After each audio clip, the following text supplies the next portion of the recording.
paling memahami manusia itu siapa coba? Selain Allah siapa? Ada. Iblis. Iblis itu dari zaman Nabi Adam sampai sekarang itu pasti tahu karakter sifat manusia. Oh, ini sukanya ini, gitu ya, sampai sekarang. Jadi memang hebat iblis itu dalam mengganggu manusia karena dia tahu karakternya. Ya. Nah, setelah itu saya sekolah lagi di S2 di PPM namanya, kalau di Jakarta itu ada di Tugu Tani di situ. Nah, dari situ mulailah kerja lah ya, jadi karyawan, kemudian sekarang bikin perusahaan, kemudian apa namanya, membantu orang lain untuk menemukan orang ini kelebihannya di mana misalnya. Jadi misalnya di tes, oh orang ini pinter di masak. Jadi kita arahin, udah kalian belajar masak aja sama ibu yang itu, gitu ya. Nah, itu jadi lebih pinter karena dia memang sukanya masak.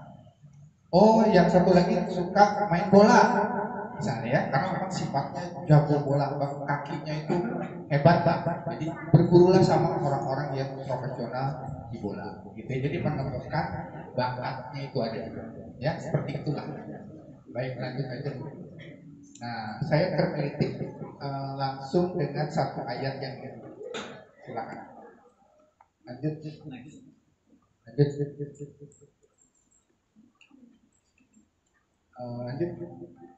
Nah, ya. Jadi atau ayat berikutnya sekalian supaya cepat. Jadi di surat Al-Imran 190-191 ini keren banget. Ya.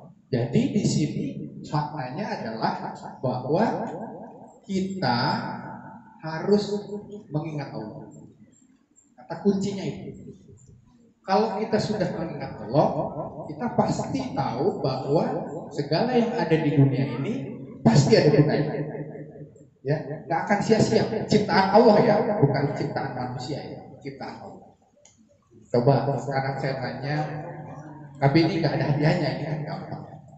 Kenapa matahari diciptakan? Kenapa? Ada gunanya nggak? Ya. Apalagi di zaman COVID ini paling laris nih matahari ya, cari sama orang, ya, jemur, gitu ya. Kalau di kota-kota itu ketika ada matahari orang pada keluar jemur. Dulu nggak ada itu ceritanya berjemur, karena ternyata orang-orang kampung petani-petani itu nggak kena penyakit, karena tiap hari kerjanya ya kena matahari gitu, ya. Nah itu manfaat. Sekarang saya mau tanya. Ini kan banyak angin. Apa gunanya? Angin buat apa? Yuk, kira-kira. Buat ngadem bener sejuk. Terus buat apa? Sirkulasi udara, betul. Terus buat apa lagi? Yang lebih canggih. Buat apa, Bu? Buat menyerbukan, betul. Jadi semua kita bisa menikmati buah. Terus apa lagi? Buat ngering, betul. Apalagi ibu-ibu yang suka basah itu rambut makan dryer. Angin itu sangat berjasa ketika ada di bidang transportasi. Ya, kalau Anda pergi naik kapal, sering-sering ngobrol sama nakodanya. Ya, jadi ketika nakodanya melihat arah angin sehingga dia akan mengikuti gelombang air gitu loh. Jadi kalau anginnya ke sini kan nggak boleh menantang gitu. Jadi harus ke situ dulu. Kan saya nanya, loh Pak itu kan itu di sini Pak. Kenapa belok ke kanan? Pak karena gelombangnya ke sini. Jadi kita harus ikuti dulu. Nanti akan mengikuti. Canggih dan mereka lebih pintar daripada kita. Karena memang kerjaannya tiap hari nelayan kan kayak gitu kan, melihat aja. Pesawat udara nggak akan bisa terbang kalau nggak ada angin. Jadi tekanan udaranya itu mengikuti. Jadi si pilotnya tahu nih tekanan udaranya berapa, kan angin dari mana ke mana, kemudian cuacanya berapa, hebat banget kita. Ada lagi yang lebih hebat. Nggak usah jauh-jauh. Lalat Kan ada lalat tuh saya lihat. Ada nggak gunanya lalat? Apa gunanya? Ayo. Penyembuh. Ya, ada. Nah, sayapnya ya. Ada lagi. Apa? Sebagai apa? Betul. Lalat itu hinggap di mana? Lihat perilakunya. Pernah nggak ngeliatin perilaku lalat? Lalat itu hinggap di mana? Kotoran. Ngapain jadi kotoran? Ngapain? Dia makan itu kotoran, dia keluarin itu kotoran dari belakangnya, dan kotoran itu mengurai sisa-sisa makanan itu sehingga itu diterima oleh tanah. Luar biasa. Hebat itu ciptaan. Kepikiran nggak sih? Makanya kita disuruh mikir, ya, bahwa betapa besar ciptaan. Lagi, apa ayo sebut? Punya mata nggak? Kedip kan? Apa gunanya kita berkedip? Buat apa kita berkedip? Buat apa? Biar apa? Betul. Karena mata itu harus basah. Saya kemarin kan bintitan ya, bintitan. Terus saya tanya sama dokternya. Saya iseng nanya ya, dokter kenapa sih kok harus di tetes mata karena ada obat tetes mata. Karena mata itu harus basah, nggak boleh kering. Jadi kalau dalam perawatan itu ada obat-obatnya sih namanya. Tapi setelah saya browsing, tinggal di browsing aja manfaat mata berkedip. Ternyata apa? Lebih hebat lagi ternyata manfaat. Ada yang tahu? Mata berkedip itu adalah mengistirahatkan otak. Kenapa? Karena kalau setiap melihat, otak itu mikir secara otomatis. Tapi ketika berkedip, itu otaknya akan istirahat. Berapa kali sehari orang? Berapa kali 1 menit orang mengedipkan mata? Jadi kalau orang Jepang itu Pak, bikin studi-studi gitu, tapi canggih-canggih gitu ya, ujung-ujungnya. Harusnya orang kita gitu, ya. Berapa kali 1 menit? Ada yang pernah ngitung nggak 1 kali? 1 menit berapa kali? Rata-rata 20 menit. Jadi 20 kali. Jadi kalau dihitung 1 hari rata-rata 28.800 kali kita. Nah, kemudian diteliti lagi gitu ya. Ternyata mendapat pengetahuan bahwa orang yang sering berbohong itu ketimbang matanya lebih sedikit. Kenapa? Karena berpikir, betul. Pintar, nah, kebayang nggak penelitian yang sangat bermanfaat, dan itulah hasil dari ayat ini. Ya, jadi nggak ada yang sia-sia. Kemudian Anda lahir di dunia ini, sia-sia nggak? Nggak sia-sia, pasti ada sesuatu yang diminta Allah. Ya, jadi kita ada di sini, dilahirkan buat apa? Buat apa? Macam jadi khalifah, beribadah, apa gitu ya? Nanti ada jawabannya. Jelas? Jadi artinya kita ada di sini, ada gunanya nggak? Ada, tinggal kita menemukan. Oke ya, sampai di sini. Nah, Allah memberikan senjata yang paling ampuh buat kita. Apa yang paling tahu? Bukan di tubuh kita, untuk supaya kita berpikir. Yang gampang-gampang, jangan akal dulu. Apa? Kan ingat kan? Ada input, ada proses, ada output gitu ya. Inputnya untuk bisa belajar, untuk bisa mikir, untuk bisa kayak gini gitu ya, merenung apa? Panca indera, betul. Itu adalah bekal yang diberikan Allah oleh kita. Jadi kita harus memanfaatkan apa aja panca indera? Mata, telinga, hidung, lidah, mulut, sama apa lagi? Kulit. sulit. Ya. Jadi itu yang penting. Makanya di dalam penelitian juga bahwa untuk mendapatkan asupan yang bagus bagi seseorang, maka hal-hal yang dilihat, hal-hal yang dimakan, hal-hal yang dirasa itu harus yang bagus. Jelas. Jadi kalau dia makannya dia udah nggak bagus, yang mana bisa doanya aja pasti jadi dijaga, gitu ya. Makanya sahabat Nabi bilang tuh, Abu Bakar yang saya, dia bilang bahwa janganlah kalian menghina kaum mukmin meskipun dia anggap Anda rendah, karena di mata Allah seluruh kaum mukmin itu adalah mulia. Kenapa? Kita nggak tahu. Ya, meskipun dia mungkin sholatnya jarak, sholatnya pas-pasan, mungkin dia ikhlas. Ya, mungkin dia memberi manfaat buat orang lain, kan kita nggak tahu. Ya, tukang sapu, tukang sampah, jangan kita nggak tahu hatinya dia seperti apa. Itu hal-hal yang penting, ya. Jangan anggap remeh orang yang lain yang kita anggap itu apa, itu cuma pemulung kok. Kita nggak tahu hatinya kan. Oke, itu yang pertama. Jadi kita harus kasih makanan hal yang bagus, ya.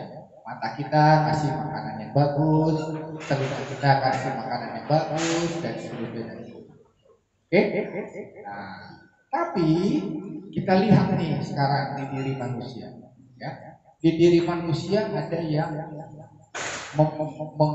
selalu membawa kita hal-hal yang tidak baik.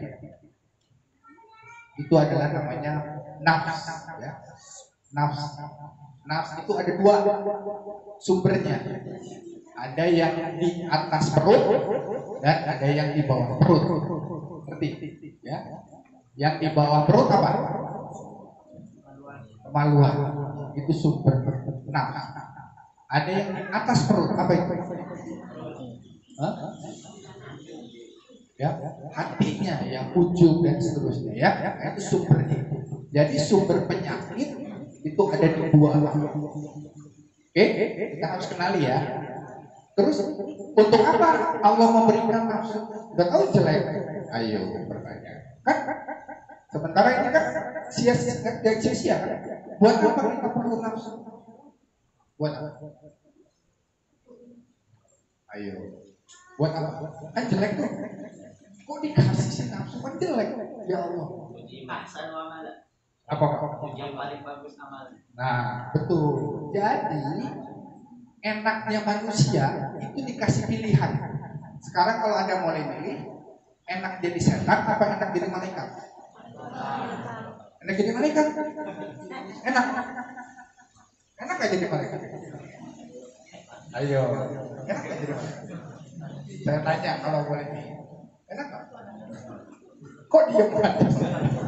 Enak gak jadi malaikat? Siapa yang pernah jadi malaikat? Kalau di film-film bukan ada ya. Jadi malaikat itu gak enak. Kenapa? Karena dia tidak dikasih pilihan. Kenikmatan manusia itu dia dikasih opsi, dikasih pilihan. Ya, hari ini mau makan apa? Mau makan itu nasi kotak. Saya nggak mau nasi kotak ini, nggak enak. Dengan saya makan di rumah aja. Kalau malaikat nggak bisa makan, udah urut. Setan juga gitu, nggak ada pilihan, harus ikut sama iblis, gitu ya. Godain manusia aja udah. Nanti ada level-levelnya ya, macam-macam. Nah, jadi manusia itu pasti akan dihadapkan pada berbagai macam pilihan. Ya, kita punya panca indera, kemudian kita punya nafs. Nah, tadi di era sekarang ini ada namanya, misalnya kalau yang salah satu nafs itu yang sekarang kalau di ilmiahnya itu ada namanya etik, gitu ya. Etik itu adalah nafsu yang sangat ekstrim gitu, terus saja pengen melakukan hal itu. Etik itu apa ya? Kecanduan, ya, kecanduan nafsu sifatnya kecanduan. Ada 3 etik kecanduan, itu terhadap pornografi, ya, pornografi. Yang kedua, etik terhadap obat-obatan. Yang ketiga, etik terhadap gamification. Nah, itulah yang merusak otak orang. Jelas? Jadi ketika Anda mengenali bahwa 3 hal ini nggak bagus, yang harus Anda siapkan adalah apa? Bagaimana mengelola nafsu-nafsu yang tidak baik. Kalau di psikologi ada 2 hal yang menyebabkan seseorang itu rusak, gitu ya, atau nafsu insting dasar manusia, yaitu adalah mencari kepuasan terhadap apa namanya ya, seksualitas, ya. Tapi ada positifnya seksualitas. Kalau nggak punya seksualitas nggak akan bisa punya anak, gitu ya. Tinggal gimana kita mengelola, disalurkan ke tempat yang pas, ya. Ada juga satu lagi nafsu terkait sama agresivitas, ya. Itu adalah jadi orang yang marah, orang yang ujub, orang yang benci, itu nafsu-nafsu yang ada di atas perut. Kalau yang tadi nafsu-nafsu yang ada di bawah perut. Nah, itulah kenapa kita belajar agama. Belajar agama salah satunya adalah kita mengetahui bagaimana kita bisa mengatur nafsu-nafsu tadi. Ya, jelas? Kalau asupannya melalui panca indera yang dilihat adalah hal-hal yang negatif, otomatis nafsunya akan negatif. Tapi kalau positif, tentunya akan positif. Jelas? Jadi mulai sekarang kita harus mulai memikirkan asupan. Itu pilihannya buat siapa? Kita. Ya, pilihannya. Nah, terus kita lanjut. Nah, ini udah berapa menit, baru berapa slide? Udah 5 jam. Nah, balik lagi sekarang. Jadi di dalam diri manusia, di dalam kita semua, nah ini ada hadiahnya nih, ada hadiah. Nah, jadi di dalam diri manusia, di dalam saya, di dalam Anda, kita, itu pasti ada hope. Apa itu hope? Harapan. Pasti ada keinginan dong. Nah, sekarang coba di antara Anda semua pikirkan 3 tahun, Ustaz, pendidikan di sini 6 tahun ke depan, harapan Anda mau jadi apa? Itu deh. Ya. Kemudian fear itu apa? Fear itu apa? Takut, rasa takut. Nah, rasa takut terbesar untuk mencapai harapan 6 tahun ke depan itu apa? Coba pikirin. Ini saya tanyain, itu dapat hadiah. Harapan terbesarnya mau jadi apa? Mau seperti apa? Tapi ada hal-hal yang takut, ya, buat saya untuk mencapai keinginan tersebut. Apa? Coba dipikirkan dari sekarang. Saya kasih waktu 5 menit. 1, 2, 3, 4, 5. Ya, siapa? Ya, silakan. Ada mic-nya ya? Maju aja, maju. Ya, nggak apa-apa ya, jangan khawatir. Ini adalah kita belajar, nggak ada yang salah. Ya, misalnya Pak, saya mau jadi penjahat, boleh nggak? Boleh nggak? Boleh nggak? Boleh, kan pilihan. Tapi penjahat kayak Robin Hood kan bisa bagi-bagi uang. Kan gitu. Boleh. Namanya, nama sini, mau di sini. Biar yang lain kelihatan. Biar sini.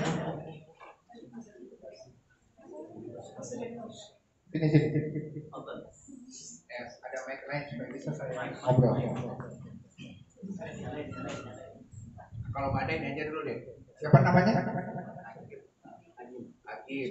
Agib kan punya harapan terbesar 6 tahun ke depan itu apa?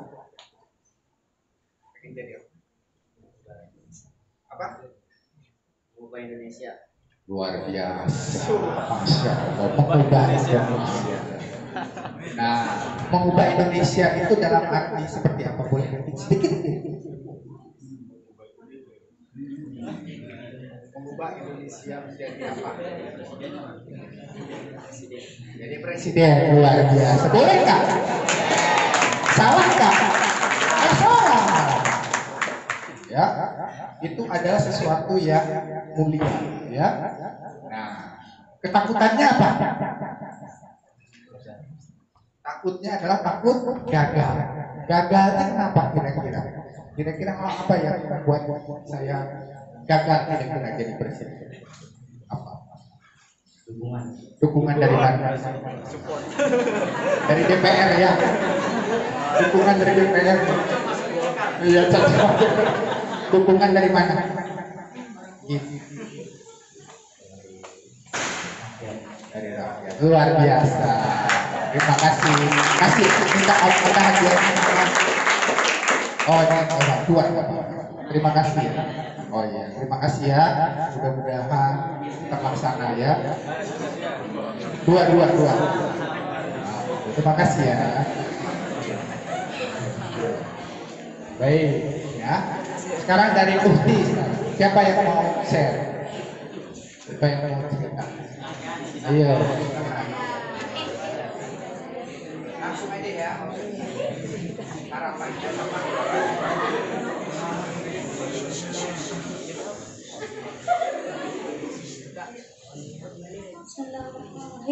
Harapan saya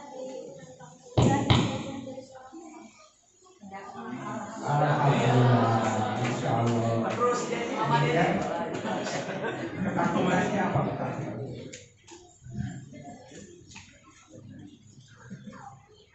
Gak ada yang takut, maju terus. ketakutan salah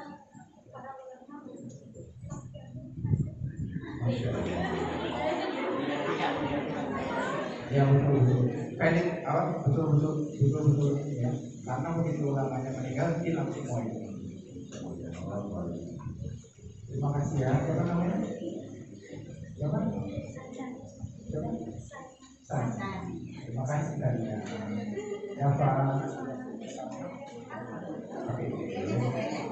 Baik ya, kita lanjut ya. Nah, baik, kita lanjut ya. Nah, ada satu hal yang penting di dalam ilmu pesantren. Kalau di dalam psikologi, untuk menjadi orang yang cerdas, yang berpengetahuan tinggi, hal yang dasar itu adalah dia harus punya memori.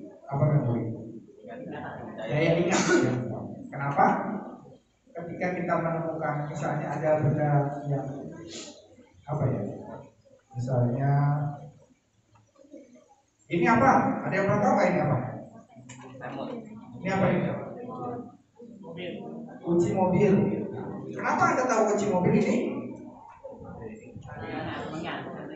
Karena dulu pernah lihat kunci mobil. Nah, itu adalah memori yang tersimpan. Jelas? Sama. Ketika nanti Anda belajar menghafal, memori itu paling penting.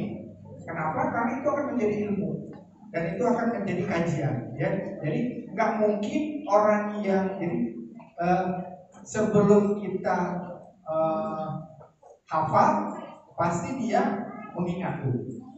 Ya, jadi setelah mengingat dia hafal. Setelah hafal dia pasti akan ngajari.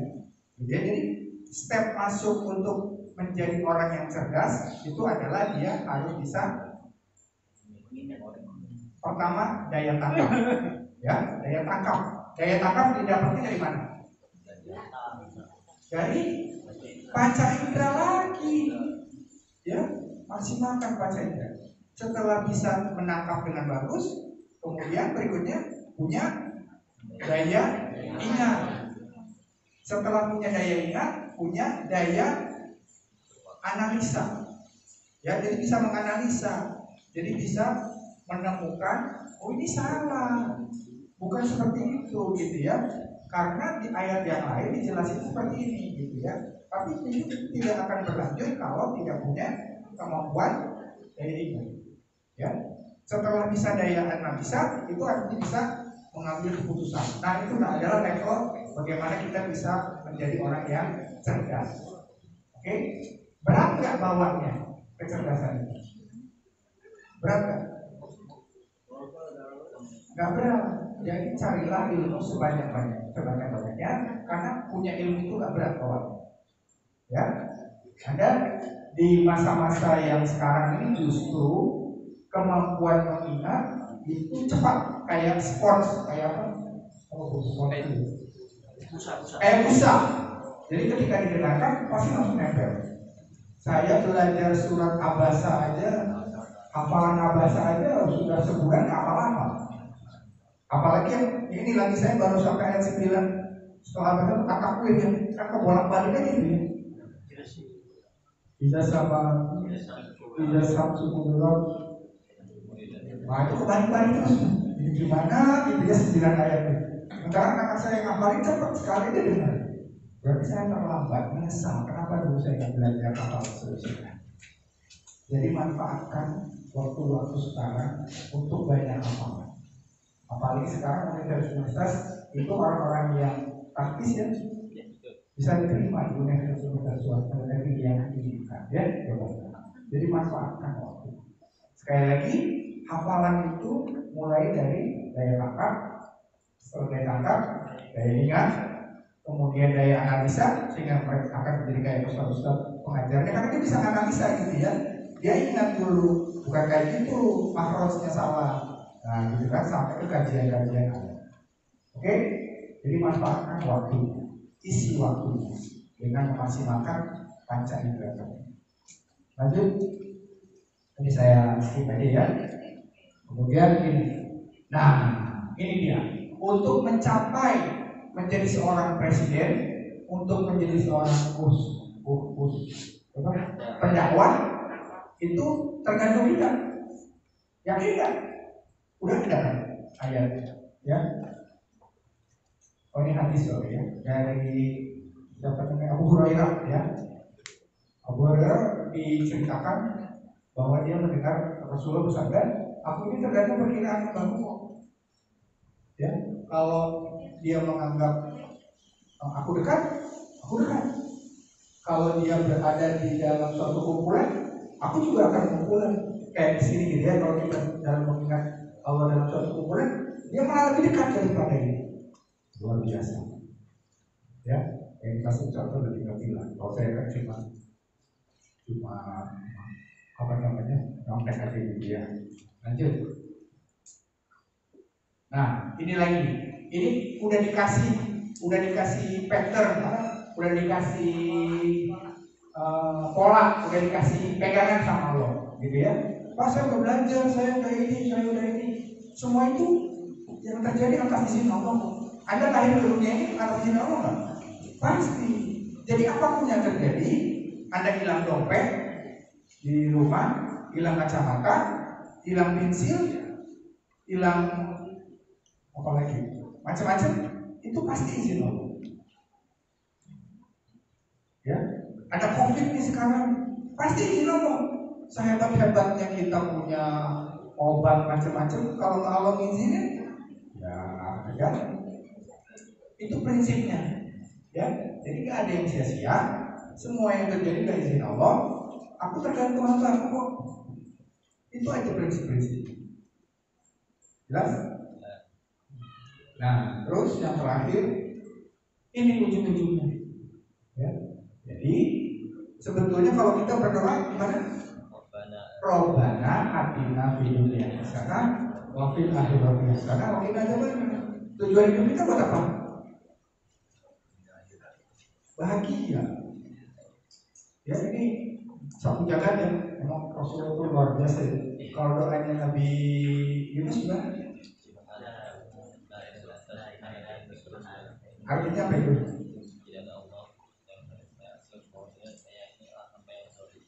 Saya zolim, gitu ya. Pokoknya saya zolim, gitu kan. Kalau doanya Nabi Ibrahim terkait dunia dan akhirat apa?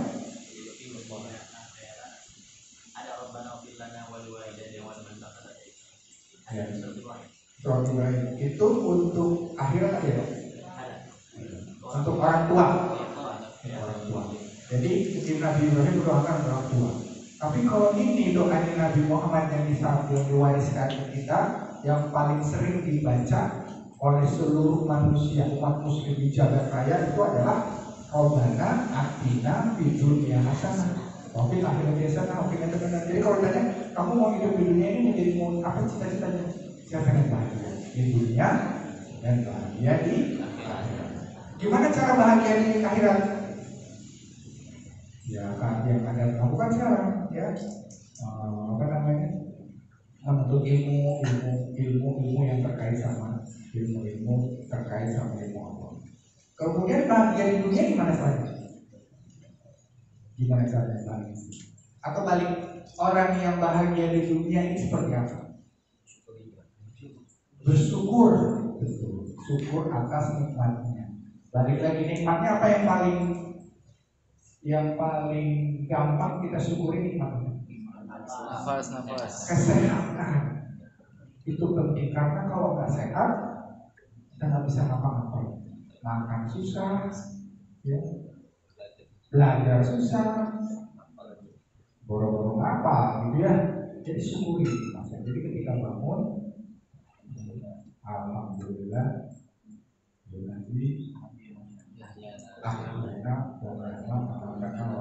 syukur langsung buka. Ketika buka mata langsung baca. Jangan buka mata. Tuh, anak-anak buka mata yang dicari apa? HP. Ya. Coba niatin ya kalau mulai sekarang gitu ya kan dikasih asupan yang mata kita begitu mata kita buka apa yang mau lihat pertama kali? Quran kah? Atau HP kah? Boleh nggak dua-duanya? Boleh. Ya, semuanya pilihan. Jika nanti ujung-ujungnya kan ada penilaiannya. Sama kalau misalnya Anda mau lulus di pesantren ini kan ada ujiannya. Kita mau masuk surga sama neraka juga ada ujiannya nggak? Dan dunia ini kan ada Allah adalah surganya orang-orang kafir. Susah masuk surga itu susah.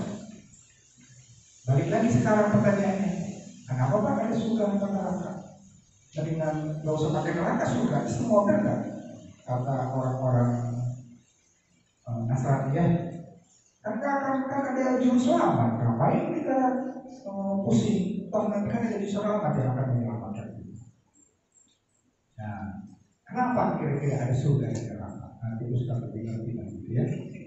Jadi kita karena ini prinsip-prinsip yang harus kita lihat. Tinggal pilihannya kita mau masuk mana nih? Ada nggak yang kita katakan Ustaz ya? Kalau di hari-hari ada nggak? Al-A'raf namanya. Ada ya? Masuk penantian. Al-A'raf. Jadi di situ terus ya. Tapi dia kan pasti berpikir kan ke surga kan? Nanti dia wajahnya akan dipalingkan ke surga, baru ya Allah jadikan saya jadi ada surga. Kemudian dia dipalingkan ke neraka, ya Allah jadikan saya jadi jauhkan saya dari api neraka. Doanya. Jadi semuanya berpasang-pasangan. Ya tadi surga, ada neraka, ada baik, ada buruk, gitu ya. Tinggal pilihan yang terserah kita. Toh yang akan menikmati juga kita sendiri. Balik lagi terakhir satu, semuanya nggak akan sia-sia, nggak ada yang sia-sia kitanya. Yang kedua apa? Masih ingat? Maksimalkan panca indera kita. Kemudian yang berikutnya apa? Semua tergantung perasaan hamba. Yang terakhir, yang kedua terakhir apa? Coba lihat lagi di atas ya. Semua itu dari izin Allah. Ya, semua itu dari izin Allah. Ada semua ada di sini. Ada angin itu pasti izin Allah. Ya, semuanya pasti izin. Kalau bukan izin Allah nggak akan terjadi kita seperti itu. Pasti ada aja yang membuat kita tidak bisa bertemu. Jadi dan yang terakhir kita jangan lupa bersyukur dengan segala yang diberikan Allah. Ya, ini sebetulnya tambahan. Ini kata-kata Ibnu Qayyim. Ibnu Qayyim itu salah satu orang yang sangat concern, sangat memperhatikan tentang kepribadian manusia. Itu bagus sekali ilmu-ilmu kata-kata modern. Kita bacanya, dia yang senantiasa menjaga hatinya dekat dengan Tuhan akan menemukan kedamaian dan ketentraman. Sementara dia yang senantiasa memberikan hatinya kepada manusia akan menemukan kegelisahan dan ketakutan. Jadi kita harus selalu dekat, ajak ngobrol. Allah tuh ajak ngobrol ini yang begitu ya Allah begitu ya, ajak teman benar. Terus bila seorang menghabiskan waktunya untuk Allah, maka Allah akan mengurus semua kebutuhannya dan menghapuskan segala hal dirinya. Allah akan mengosongkan hatinya supaya hanya dipenuhi dengan kecintaan. Lanjut, membuang-buang waktu lebih buruk daripada kematian. Saya ulangi ya, membuang-buang waktu lebih buruk daripada kematian. Kenapa? Karena kematian memisahkan kamu dari dunia. Tapi kalau buang-buang waktu itu memisahkan kamu dari Allah. Oke? Jadi jangan membuang-buang waktu. Lanjut. Sepanjang kamu mengerjakan sholat, sejatinya kamu sudah menutup pintu Allah. Dan siapa saja yang menutup pintu Allah, maka Allah akan membuka pintu-pintu milik untukmu. Indah ya, ini poinnya. Anda baca banyak sekali kata-kata mulia. Terus, tidak ada sesuatu yang paling disukai oleh setan. Saya ulangi ya, nggak ada yang paling disukai oleh setan, melainkan melihat seorang mukmin berhati murung. Sedih, wah ini dia nih, harus sedih. Boleh juga kan senang gitu. Jadi nggak boleh sedih. Jadi target. Hati-hati ya. Lanjut. Ketika kamu tidak memiliki pengetahuan, seseorang bisa saja membawakan kotoran kepadamu dan kamu akan mempercayai itu bisa menjadi emas. Jadi itu nama penting ilmu, ikrar, ya. Lanjut. Jangan rusak kebahagiaanmu dengan kekhawatiran. Jangan rusak pikiranmu dengan pesimis. Jangan rusak kesuksesanmu dengan kecurangan. Dan jangan rusak optimisme orang lain dengan menghancurkannya. Jangan rusak harimu dengan melihat kembali hari yang lain. Kayak tadi mau jadi presiden, orang kayak gini jadi presiden. Coba gimana rasanya? Karena lidah itu lebih tajam. Ya. Hati-hati ya. Apalagi zaman sekarang ya, jempol itu lebih indah dari Allah itu maha pemaaf. Ada yang maha tidak pemaaf apa? Yang Allah maha pemaaf kan? Ada yang maha tidak pemaaf apa? Tulisan di sosial media. Nggak bisa dihapus itu. Nggak ada maaf bagi mau kita sebut apa? Waduh. Udah ini ya, hati-hati. Namanya adalah digital footprint, jejak digital. Itu kan bisa dimaafin. Hati-hati. Lanjut. Nah ini dari sahabat ada tiga apa lagi? Tanpa tindakan pengetahuan tidak ada gunanya, dan pengetahuan tanpa tindakan adalah sia-sia. Kata Abu Bakar As-Siddiq. Berikut. Siapa yang menjauhkan diri dari sifat mengeluh berarti dia mengundang kebahagiaan. Ada kesamaan ya para tabiin, sahabat-sahabat itu tentang manusia. Terus mahkota seseorang adalah akalnya, derajat seseorang adalah agamanya, sedangkan kehormatan seseorang adalah budi pekertinya. Kata Umar bin Khattab. Terakhir, perbanyaklah mengingat Allah karena itu adalah obat. Nah, perbanyak mengingat Allah itu obat. Kalau perbanyak mengingat manusia itu adalah penyakit. Itu saja mungkin yang bisa disampaikan. Terima kasih Pak. Assalamualaikum warahmatullahi wabarakatuh. Itu hadiahnya masih banyak, diapain itu ya? Nanti serahkan mau salah. Terima kasih.